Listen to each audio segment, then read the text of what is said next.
Yeah, it's never one thing.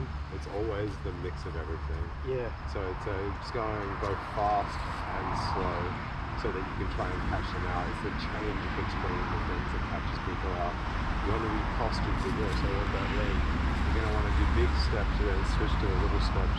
You're going to want to go all the way down to the bench, and then you're going to want to bring the bench all the way up to here.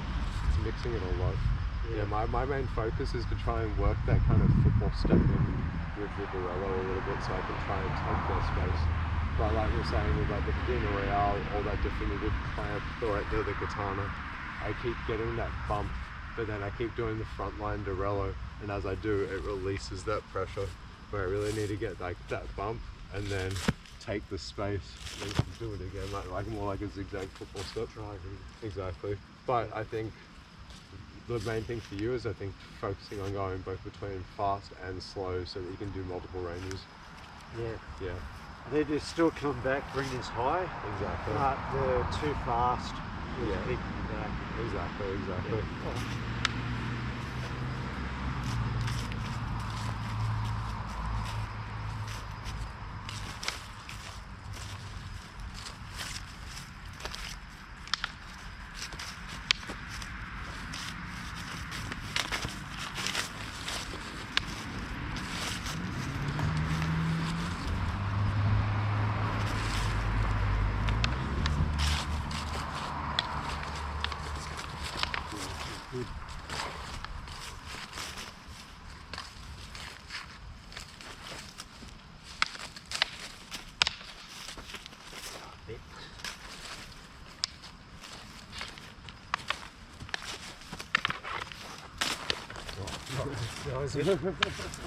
Nice. Yeah, I think you had to disconnect then because I actually would have taken your space. I got lower. Yeah, I was trying to go around. Yeah. Yeah. The first one we almost bumped off a little bit, and then I got lower with it as you changed, and I felt it move you a little bit. Yeah. And then you had to disconnect, or I would have actually rotated you. But as you disconnected, I think this stayed out in front too much. Right. So that like as it's bounced off, I realised that's in front of you, and I've gone, oh, I can almost seating parry and just power through it. So like you said, bump and drop.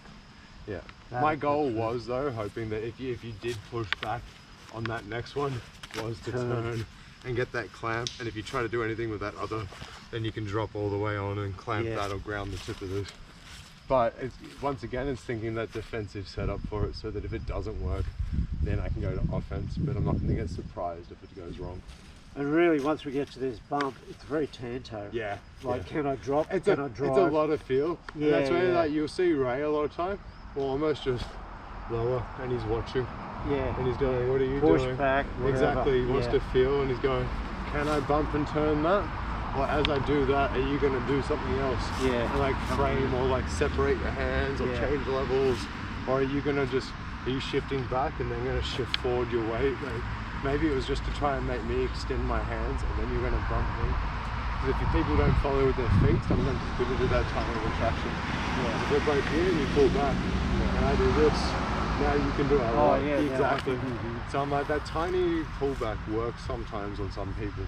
Other times it's just they'll just follow you in and you go, all right, no, and then you just go back and meet them again. So it's quite a control position. Yeah, exactly. Like to just see what's going on, wait for just a beat, see what they're doing. As long as you understand the defense of it, that you're getting around your weapon, you're getting below the fence, that you're looking at it. Well, the safest is you just have a little drop bit of that forward wrong. lean, so that you don't, even if you're like squatting, you don't just get knocked backwards. Yeah. You don't want to have like a tight lower back. You want to keep your feet under you. Yeah. And just think lots of the popos and Dorellos, but I'm not trying to do too many Dorellos because I don't want to completely disconnect.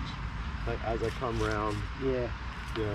Well, I still am going around them, and I am using the Dorellos as well, but I'm just very aware when we're doing the blade on blade Tanto and the forearm sticky hands, that it can release the pressure and it might help you.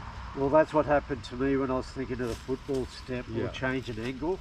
For a second I was like that, and you drove in. Yeah, exactly. So once you go to Tanto, if I get this, and then you almost just frame your arm up and don't let me do anything like that, then I probably will go separate and go like forward and go through your neck a little. And like it's a few, if I can get some kind of control, but I can't get to the kill, then I'll switch it out like that. Same for if you control me. So if you actually turn me here with the forearm, and you got that on me, I'm gonna try and frame this and see what I can do under here. And even here, I'm probably still gonna rather like almost come up with like a pluma and see can I block something and like come through, or even more efficiently, just go straight through the neck. Not having the weapon on your body is so good. It's like coming around, hitting me with it. I just don't have a lot of choice there, especially if you get that tricep clamp on me. Yeah. The second that I'm here, you're so close to just dropping on my neck there that I have to frame that so quickly. Yeah. But now I'm like, this is still here, so I'm almost trying to get that under it. And then yeah, now that's almost just on my shoulder. And I can try and drag you through it. I mean, you can commit to that strike to my stomach. Yeah, yeah. I would have to that turn. stab's like an interesting one, isn't it? Yeah, so I would have to turn like that, but you could turn it sideways, exactly. Again. It feels like I'm doing an Estrella, yeah. Like what we do if it was a left against right one. So if you had a left hand, I had right, yeah. And we're going here, and I go left over right here, and I can grab it, and then gut. Yeah. Okay. I know, let's have a play around with it.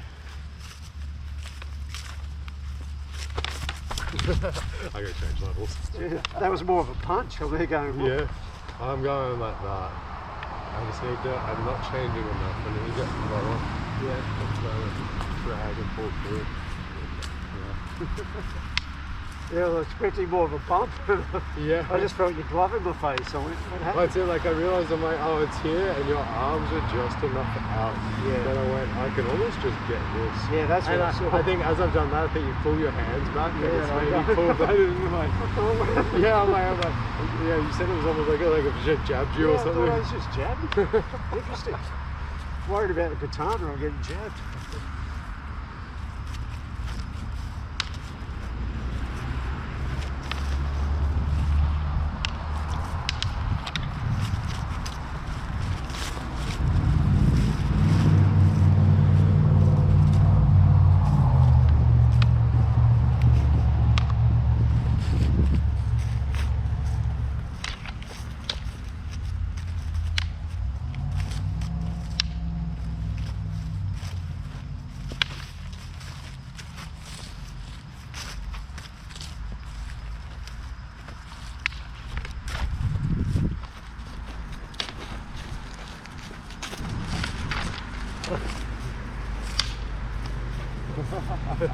You see those elbows there? No, you're saying.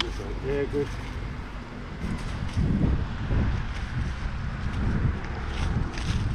Yeah, I want to do a bit more Tanto, just driving in. I want to do more the roll, like you said. Yeah. That's you almost or drop a bit. Yeah, you almost need like a bump, like a knockback. Yeah, but as you're doing that, see as I'm knocking your back, how exposed your tricep gets. Yeah. See how it's really lifting those elbows?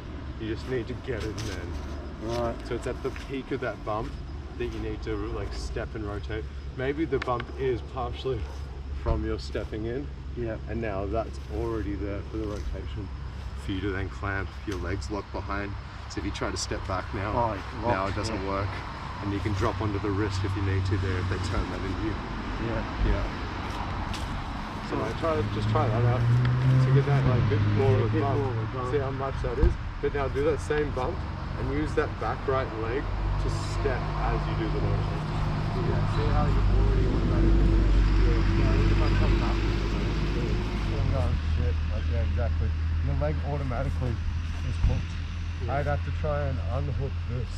It's too late. You're already on my neck. Yeah. Yeah, I think it's a simultaneous thing. I think I've just been all hands and pushing. The only extra thing is, once you're here, just don't get gutted by that. I could see that. So you can keep it on my neck, that just drops low enough to block my hands, and now, even here, just pivot away from it. And now I'm just going to ground my chin, trying to chase you. Yeah, exactly. As long as you're aware of that, then you're fine. But that was way better, and like you see what I mean about the timing of the step. I think we've been leaning and going bump, but now the gap is too far away.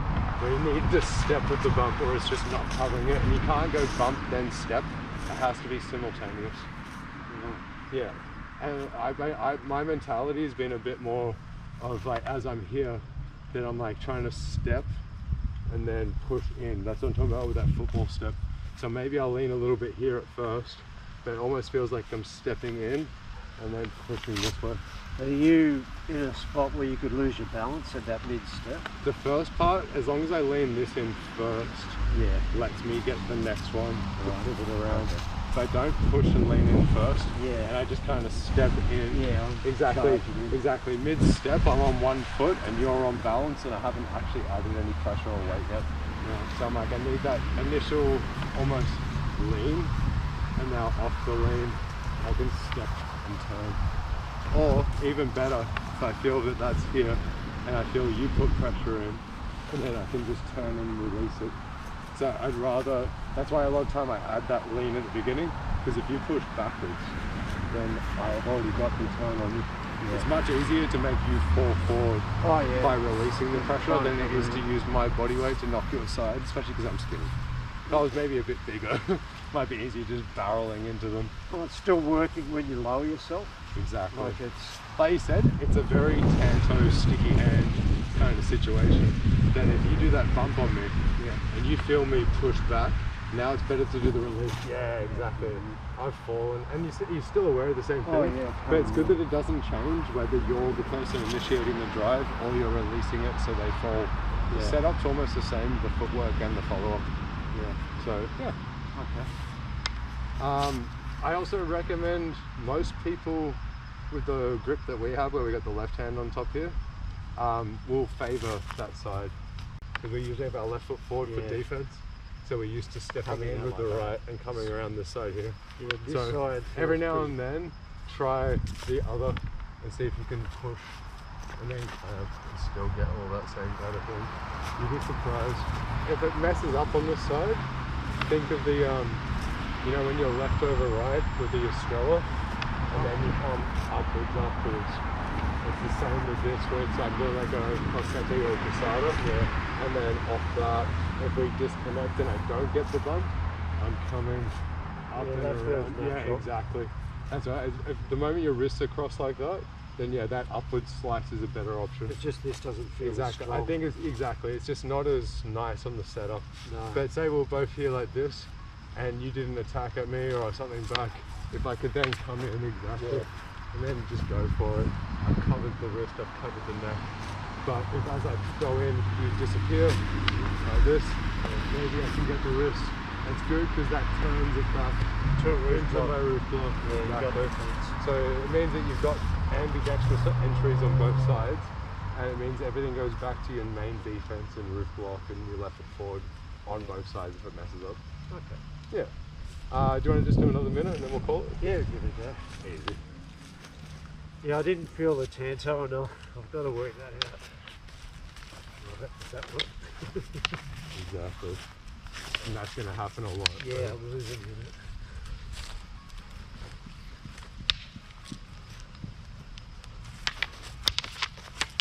Sorry. Charging it. I'm also trying to load my spine to touch and rest. I'm not trying to do big movements. I'm always doing like a cut like this, and then if I've missed you and you go for me here, then you just pull and look back. So it's very vertical, but it's not very, my tip's almost forward, whether I'm extended or loaded. See what I mean? It's good. It's very subtle, and it means that both my cuts feel like push cuts, and my hacks feel like loads. And the only bad side on that is your hands are not moving. Yeah. So they'll start, I mean, there's another bait in that. Yeah, it looks like I'm very in the middle, but once again, I'm getting off the line. So it's only slight. It's such subtle little movement that it probably looks very square on the camera. Yeah.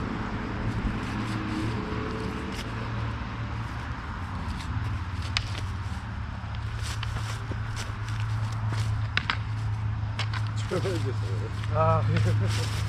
there's a gear on there.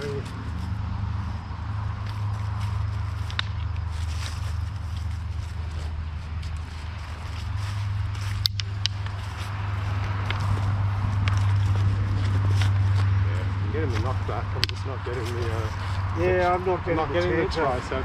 At the same time, as you've lowered, it's as we're knocking each other back, it's not knocking up like we were when we were at this height. No. When we had posture, that showed the triceps.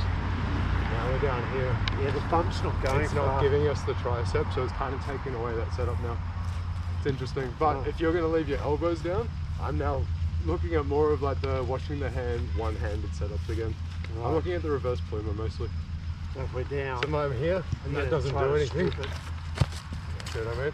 If you're locking your elbows, you're almost committing to these forearms being low. Yeah. And you're going, I'm locking this in so my arms don't go up, so I don't expose that. So if I've tried to expose it and you're not lifting it, then I'm like, well, maybe the clamp and the drag and the dive instead would be better. Well, I've already locked it down. Exactly. Try it out with us. Yeah. So if you're going to knock me back and you see like knock me, and you see it doesn't really move, instead clamp it. Yeah, exactly. So you're still turning me. You're turning me away. It's using the same principle, but if I'm going to commit to being low, aim high. If you can knock me high, aim low. Yeah. Yeah, I might have to call it there. Thank you, man. Appreciate it.